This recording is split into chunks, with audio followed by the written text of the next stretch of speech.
എന്റെ ചേച്ചിയുടെ ഭർത്താവിന്റെ വീടാ അത്. ചേച്ചിക്ക് ഇവിടെ അവകാശമുണ്ട്.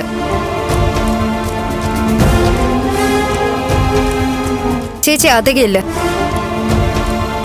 ഒരടി വച്ച പ്രഭാവതി ആരാണെന്നറിയും.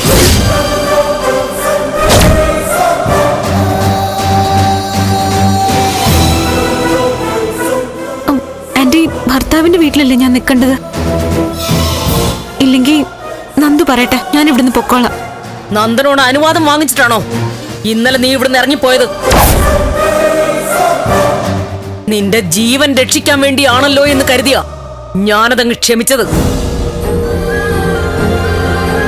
പക്ഷേ ഇപ്പോഴീ കാണിക്കുന്ന ഷോ ഉണ്ടല്ലോ, അത് പ്രഭാവതിയുടെ മുമ്പിൽ ചെലവാവില്ല.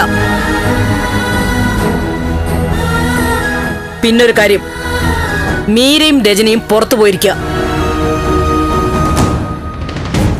ഏത് സമയവും അവർ തിരിച്ചു വന്നേക്കാം. ആന്റി, ഞങ്ങള് മീരയെ കാണാനും കൂടിയാ വന്നത്. ഞങ്ങള് കാത്തിരിക്കാം. നീയൊക്കെ എന്തിനാ മീരയെ കാണുന്നത്? കണ്ടിടത്തോളം മതി. ജീവൻ തിരിച്ചു കിട്ടി. ഇന്നലെ ഇവിടെ വന്ന് കയറിയിട്ടേ ഉള്ളൂ എന്റെ കുട്ടി. ആന്റിയുടെ കുട്ടി മീരയായിരിക്കും. നന്ദന്റെ പെണ്ണ് ഈ നിൽക്കുന്ന ദേവികയാ. നീ കൂടുതൽ സംസാരിക്കണ്ട. എടിപൊടി വിളിയൊന്നേ എന്നോട് വേണ്ട. അയ്യോ ആന്റി, മീരയ്ക്ക് തെറ്റിദ്ധാരണ ഉണ്ടായിട്ടുണ്ട്. നന്ദൻ വിവാഹം കഴിച്ച് ദേവികയോടൊപ്പം ജീവിക്കുകയാണെന്ന് ഇനി മറച്ചു വെച്ചിട്ട് കാര്യമില്ല. എല്ലാം തുറന്ന് സംസാരിക്കണം.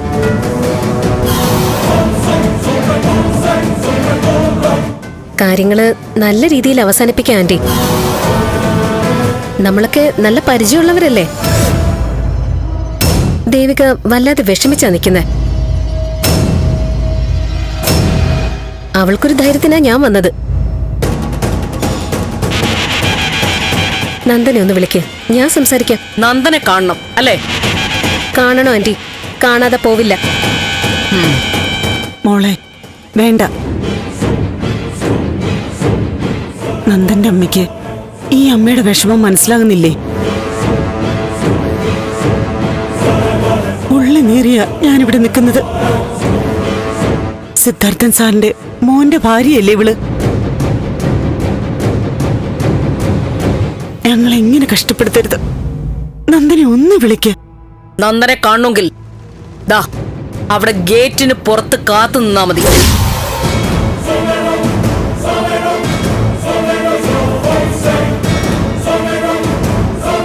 നന്ദൻ എപ്പോഴെങ്കിലും പുറത്തു വരുമ്പോ കാണാം.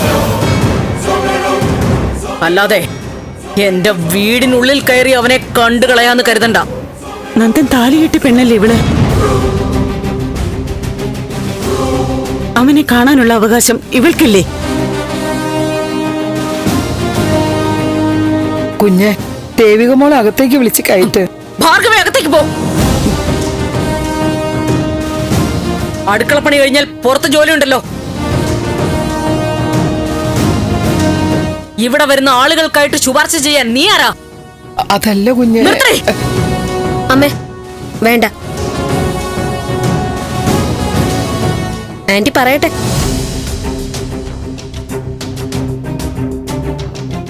ദേവികെ, നിന്റെ വീടാ ഇത്. നീ അകത്തേക്ക് ചെല്ല്. ഇതിന് ഇപ്പുറം കടന്ന ആരുടെയെങ്കിലും ഒക്കെ ശവം ചിലപ്പോ വീണ് നിൽക്കും.